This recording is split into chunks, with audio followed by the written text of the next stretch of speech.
واقعی یہ عجیب انداز میں سب کچھ کیا گیا ہے، حالانکہ بظاہر اس کی کوئی وجہ نہ تھی، جولیا نے بڑبڑاتے ہوئے کہا۔ ابھی تم نے خود ہی وجہ بتائی ہے، اب کہہ رہی ہو کہ کوئی وجہ نہ تھی۔ تم نے خود ہی پہلے وجہ بتائی ہے کہ اس انداز میں یہ خط اس لیے تمہیں پہنچایا گیا ہے کہ یہ جب تک مجھ تک پہنچ جائے گا۔ عمران نے مسکراتے ہوئے کہا، خط تمہیں بھی تو براہ راست بھجوایا جا سکتا تھا، کیا تم اس صورت میں اسے واقعی اہمیت نہ دیتے؟ جولیا نے کہا، اہمیت خط کی نہیں، خط دینے والے کی ہوتی ہے، اسی لیے تو شاعری میں اصل اہمیت نامہ بار کی ہوتی ہے۔ عمران نے مسکراتے ہوئے کہا، تو تم واقعی میری وجہ سے اس خط کو اہمیت دے رہے ہو؟ جولیا نے مسرت بھرے لہجے میں کہا، میں خط کو نہیں تمہیں اہمیت دے رہا ہوں کہ چلو اس خط کے بہانے سے ہی صحیح تم میرے فلیٹ پر جلوہ افروز تو ہوئیں۔ عمران نے ٹھیٹھ اشکانہ لہجے میں جواب دیا تو جولیا کا چہرہ گلنار سا ہو گیا اور ہاور بے اختیار ہنس پڑا۔ عمران صاحب، مس جولیا اس فلیٹ میں پہلی بار تو نہیں آئیں؟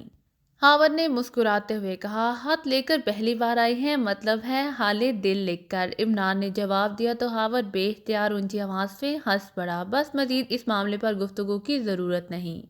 یہ بتاؤ کہ اب تمہارا کیا پروگرام ہے؟ جولیا نے شاید موضوع بدلنے کے لیے پوچھا۔ پروگرام کیا ہونا ہے؟ خط میں لفظ بلیک اسکارپ استعمال کیا گیا ہے، اس بارے میں معلومات حاصل کروں گا، اس خاتون کے بارے میں معلومات حاصل کروں گا اور بس۔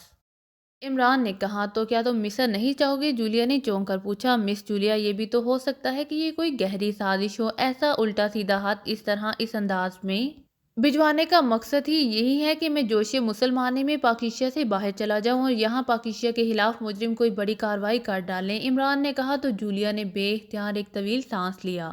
عمران صاحب بالکل ٹھیک کہہ رہے ہیں مس جولیا، ہمیں جذباتی انداز میں سوچنے کی بجائے ہر پہلو پر نظریں رکھنی چاہیے۔ ہاور نے عمران کی بات کی تائید کرتے ہوئے کہا تو جولیا نے بھی اس بار اس بات میں سر ہلا دیا۔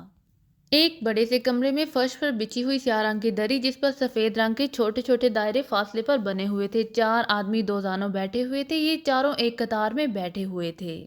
ان چاروں کے جسموں پر سیاہ رنگ کے لبادے تھے، جس پر دری کی طرح سفید رنگ کے چھوٹے چھوٹے دائرے بنے ہوئے تھے، یہ چاروں سر سے ننگے تھے، چاروں قوی ہیکل اور تنومند جسم کے مالک تھے، لیکن یہ چاروں علیحدہ علیحدہ قومیت کے تھے۔ ان میں سے ایک گریٹ لینڈ نژاد تھا، اس کا نام وکٹر تھا، دوسرا ایکریمین تھا اور اس کا نام کروز تھا، تیسرا یورپین تھا جس کا نام ہنری اور چوتھا مصری تھا جس کا نام فواد تھا۔ وہ چاروں سر جھکائے خاموش بیٹھے ہوئے تھے، یہ چاروں ہی ادھیڑ عمر تھے۔ ان کے سامنے ان کی طرف منہ کر کے ایک لمبے قد اور دبلے پتلے جسم کا مالک ایک مصری بیٹھا ہوا تھا، اس نے سر پر سیاہ رنگ کی ایسی ٹوپی پہنی ہوئی تھی جیسے چائے دانی کو ڈھانپنے کے لیے ٹی کوزی ہوتی ہے، اس کا رنگ سیاہ تھا اور اس پر بھی چھوٹے چھوٹے سفید رنگ کے دائرے بنے ہوئے تھے۔ یہ حادثہ بوڑھا آدمی تھا، اس کی بوؤں تک کے بال برف کی طرح سفید تھے، لیکن چہرہ بالکل جوانوں کی مانند تھا، چھوٹی چھوٹی آنکھوں میں بھی سام کی آنکھوں جیسی تیز چمک تھی۔ اس کے ایک ہاتھ میں کسی دانت کا بنا ہوا بڑا سا سیاہ رنگ کا بھنورا تھا، جبکہ دوسرے ہاتھ میں بھی کسی سیاہ دانت کا بنا ہوا سفید رنگ کا ایک بڑا سا چمگادڑ تھا، اور وہ دونوں ہاتھوں کو اس انداز میں حرکت دے رہا تھا جیسے چھوٹے چھوٹے دائرے بنائے جا رہے ہوں۔ کافی دیر تک ایسا کرنے کے بعد اس نے سیاہ بھنورا اور سفید چمگادڑ دونوں کو اپنے سامنے دری پر رکھ دیا۔ بلیک اسکارپ کے ماسٹرز کو فتح مبارک ہو، بوڑھے نے بڑی بلند آہنگ آواز میں کہا، اس کی آواز سے کمرہ گونج رہا تھا۔ بلیک اسکارپ کے چیمپئن امیر کاکیش کو بھی فتح مبارک ہو۔ باری باری اس کے سامنے موزوں بیٹھے ہوئے چاروں افراد نے بڑے مسرت بھرے لہجے میں کہا، اب جلد ہی پوری دنیا پر بلیک اسکارپ کی حکومت ہوگی، پوری دنیا سے مسلمانوں اور خدا پرستوں کا خاتمہ ہو جائے گا۔ چونکہ بے شمار صدیوں کے بعد بلیک اسکارپ دوبارہ زندہ ہو رہا ہے، اس لیے اس کے امیروں کے نام، عہدے اور ان کے کام سب موجودہ جدید زمانے کے مطابق ہوں گے۔ بلیک اسکارپ سے تعلق رکھنے والے ہر آدمی کو شیطان کی مکمل اطاعت کا حلف اٹھانا ہوگا، اور پھر اسے شیطان کی طاقتیں بھی محدود انداز میں بخش دی جائیں گی۔ اس کے بعد اسے مکمل آزادی ہوگی کہ وہ دنیا میں ہر طرح کا شیطانی کام اور کھیل کھیل کر سکے گا۔ شیطان کے راستے میں اس وقت سب سے بڑی رکاوٹ مسلمان ہیں، اس لیے بلیک اسکارپ کا سب سے پہلا نشانہ یہی مسلمان ہی بنیں گے۔ بلیک اسکارپ سے تعلق رکھنے والے ہر آدمی کو معاشی اور مالی طور پر خوشحال بنا دیا جائے گا، اور پوری دنیا میں یہ کام میری سرپرستی میں ماسٹرز نے انجام دینا ہے۔ آج سے گریٹ لینڈ اور اس کے ارد گرد کے علاقوں کا ماسٹر وکٹر کو انچارج بنایا جاتا ہے، امیر کاکیش نے کہا تو گریٹ لینڈ نژاد وکٹر نے سر جھکا دیا۔ اسی طرح ایکریمیا اور اس کے ارد گرد کے علاقوں کا ماسٹر کروز ہوگا، امیر کاکیش نے ایک بار پھر کہا تو ایکریمیا نژاد کروز نے سر جھکا دیا۔ اور یورپ اور اس کے ارد گرد کے علاقوں کا ماسٹر ہنری ہوگا، امیر کاکیش نے کہا تو ہنری نے سر جھکا دیا۔ اور مصر اور اس کے گرد و نواح کے علاقوں کا ماسٹر فواد ہوگا، اور چونکہ بلیک اسکارپ کا بنیادی تعلق مصر سے ہے اس لیے فواد چیف ماسٹر ہوگا اور میرا براہ راست نائب ہوگا، امیر کاکیش نے کہا تو فواد نے سر جھکا دیا۔ ہمیں آپ کا فیصلہ منظور ہے امیر کاکیش۔ باقی تینوں نے بیک زبان ہو کر کہا، یہ بنیادی معاملات طے ہو گئے، اب تم سوال کر سکتے ہو۔ آج کے بعد مجھ سے ملاقات صرف فواد کر سکے گا، جبکہ تم فواد سے رابطہ کرو گے، مجھ سے براہ راست تمہارا رابطہ نہیں ہوگا۔ کاکیش نے کہا، امیر کاکیش، بلیک اسکارپ کا تنظیمی ڈھانچہ تو آپ نے بتا دیا، لیکن اس کی تفصیلات اور اس میں شامل ہونے والے لوگوں کے لیے ترغیبات کی تفصیل تو ہمیں معلوم نہیں ہے، کروز نے کہا۔ یہ تمام تفصیلات آپ کو فواد کے ذریعے مل جائیں گی۔ آپ نے اپنے آفس انتہائی خفیہ رکھنے ہیں، کیونکہ جیسے ہی بلیک اسکارپ نے کھل کر کام کیا تو پوری دنیا کی مسلمان تنظیمیں اور ان کے اکابرین آپ کے خلاف حرکت میں آ جائیں گے۔ اس کے ساتھ ساتھ مسلمانوں کی روحانی طاقتیں بھی آپ کے خلاف کام کریں گی۔ اس سے بچاؤ اور تحفظ کے لیے آپ کو انتہائی طاقتور شیطانی طاقتیں دی جائیں گی۔ یہ ایسی طاقتیں ہوں گی جو نہ صرف روحانی طاقتوں بلکہ ان تنظیموں کو بھی جو بلیک اسکارپ کے خلاف کام کریں گی ان سے اچھی طرح نمٹ سکتی ہیں، اور پھر یہ شیطانی طاقتیں بلیک اسکارپ کے ہر آدمی کے ساتھ کام کریں گی، ان کی حفاظت کریں گی، ان کو مالی اور معاشی فراہمی دیں گی، ہر قسم کی شیطانی کارروائی میں مدد کریں گی۔ یہ تمام طاقتیں شیطان کے دربار کی خاص طاقت اوکاشی کے تحت ہوں گی۔ شیطان نے اپنے خاص درباری اوکاشی کو حکم دیا ہے کہ وہ ان سب کو دوبارہ زندہ کرے اور پھر بلیک اسکارپ کی مدد سے پوری دنیا پر حکومت کرے، اور اوکاشی کی محنت سے بلیک اسکارپ صدیوں بعد دوبارہ زندہ ہو رہا ہے۔ اوکاشی کا نشان سیاہ بمرا ہے اور اس کی خاص طاقت سفید چمگادڑ ہے۔ یہ سب طاقتیں تم لوگوں کو فواد کے ذریعے مل جائیں گی، امیر کاکیش نے جواب دیتے ہوئے کہا۔ ہمیں کیسے پتہ چلے گا کہ بلیک اسکارپ زندہ ہو گیا ہے؟ ہنری نے انتہائی مؤدبانہ لہجے میں کہا۔ تمہارے پاس نشان اور طاقتیں خود بخود پہنچ جائیں گی اور اس میں زیادہ عرصہ نہیں لگے گا، زیادہ سے زیادہ 2 ماہ کے اندر بلیک اسکارپ زندہ ہو جائے گا، امیر کاکیش نے جواب دیتے ہوئے کہا۔ اس 2 ماہ میں ہم اپنے ہیڈ کوارٹرز اور ضروری بندوبست کر لیں گے، اس پر فواد نے کہا، اور اس کے ساتھیوں نے اس بات میں سر ہلا دیے۔ اور کوئی سوال؟ امیر کاکیش نے کہا۔ سر، ایک انتہائی اہم سوال ہے، اچانک فواد نے مؤدبانہ لہجے میں کہا۔ ہاں کہو، امیر کاکیش نے نرم لہجے میں کہا۔ سر، مجھے شیطانی طاقت کاگو نے اطلاع دی ہے کہ سیاہ بمرا کے زندہ ہونے اور بلیک اسکارپ فرقے کی طاقتیں پنپنے کی اطلاع بوڑھے کازوک نے اپنے مرنے سے پہلے پاکیشیا کے کسی عمران نامی آدمی تک پہنچا دی ہیں، اور یہ اطلاع بھی بلیک اسکارپ کے نام سے بھیجی گئی ہے، اور کازوک چونکہ مصر کے قدیم پجاریوں کی طرف سے بڑی طاقتوں کا مالک تھا، اس لیے اس کا خیال ہے کہ اگر یہ پاکیشیائی عمران ہمارے مقابلے پر آ گیا تو پھر بلیک اسکارپ کو پھلنے پھولنے سے پہلے ہی دوبارہ ختم کیا جا سکتا ہے، اور یہ اطلاع کازوک کے نائب امیر آتاف کی بیٹی ابرینا نے پاکیشیا پہنچائی ہے۔ پھر یہ کازوک مار گیا اور اپنی تمام طاقتیں اب امیر آتاف کو دے گیا ہے۔ اس بارے میں آپ کا کیا حکم ہے اور ہمیں کیا کرنا چاہیے؟ فواد نے تفصیل سے بات کرتے ہوئے کہا، اور امیر کاکیش نے آنکھیں بند کر لیں۔ اس کے چہرے کے اعصاب اس طرح پھڑکنے لگے جیسے ان میں سے لاکھوں وولٹیج کا الیکٹرک کرنٹ گزر رہا ہو۔ پھر کافی دیر بعد اس نے ایک طویل سانس لیتے ہوئے آنکھیں کھول دیں۔ اس کی آنکھوں میں اس قدر تیز چمک ابھر آئی تھی جیسے آنکھوں میں تیز ٹارچیں جل اٹھی ہوں۔ میں نے سب دیکھ لیا ہے، یہ شخص عمران واقعی بے حد خطرناک ہے۔ یہ کوئی روحانی شخصیت نہیں ہے، لیکن اسے بڑے بڑے روحانی لوگوں کی سرپرستی حاصل ہے، اور اس نے بے شمار بار شیطان کی بڑی بڑی طاقتوں کو شکست دی ہے، لیکن ان سب باتوں کے باوجود وہ خالصتاً دیندار آدمی ہے، اور جب تک وہ مجبور نہ ہو جائے اس طرز کے معاملات میں ہاتھ نہیں ڈالتا۔ میں نے اب یہی دیکھا ہے کہ وہ کازوک کا ہاتھ پانے کے باوجود یہاں آنے اور بلیک اسکارپ کے خلاف کام کرنے کا کوئی ارادہ نہیں رکھتا، اور اگر آئے گا بھی تو پھر خود ہی مارا جائے گا۔ میں نے اپنی طاقتوں کو حکم دے دیا ہے کہ جیسے ہی یہ آدمی بلیک اسکارپ کے خلاف کام کرنے کا سوچے گا مجھے اطلاع دے دی جائے گی، اور پھر میں اسے وہیں پاکیشیا میں عبرتناک موت مار دوں گا، اور اگر مرے گا نہیں تو اس قدر زخمی ضرور ہو جائے گا کہ طویل عرصے تک ہسپتال سے باہر نہ آ سکے گا۔ اس لیے تم بے فکر ہو، اول تو یہ ہمارے لیے کوئی خطرہ نہیں بنے گا، اور اگر بننے لگے تو اس کا خاتمہ کر دیا جائے گا، امیر کاکیش نے جواب دیتے ہوئے کہا۔ تو سب نے اس پر اطمینان بھرے انداز میں سر ہلا دیے۔ عمران دانش مندل کے آپریشن ہال میں داخل ہوا تو وہاں موجود بلیک زیرو اپنی عادت کے مطابق احتراماً اٹھ کھڑا ہوا۔ کیا بات ہے عمران صاحب، آپ ضرورت سے زیادہ ہی سنجیدہ ہیں، بلیک زیرو نے اس کے چہرے کو غور سے دیکھتے ہوئے تشویش بھرے لہجے میں کہا۔ تو عمران بے اختیار ہنس پڑا۔ اس ضرورت کی مجھے آج تک سمجھ نہیں آئی، یعنی ضرورت کی حد تک تو سنجیدہ ہونے پر کسی کو اعتراض نہیں ہے، اصل اعتراض ضرورت سے زیادہ سنجیدہ ہونے پر ہے۔ لیکن اب اصل مسئلہ یہ ہے کہ ضرورت دراصل ہے کیا؟ کیا یہ سنجیدگی ناپنے کا کوئی پیمانہ ہے؟ اور یہ بھی تو ہو سکتا ہے کہ ہر آدمی کے نزدیک ضرورت کا مطلب علیحدہ علیحدہ ہو، عمران نے مسلسل بولتے ہوئے کہا۔ شاید بلیک زیرو کے اس فکرے کا رد عمل تھا کہ اس کے چہرے پر چھائی ہوئی گہری سنجیدگی بھاپ کی طرح اڑ گئی۔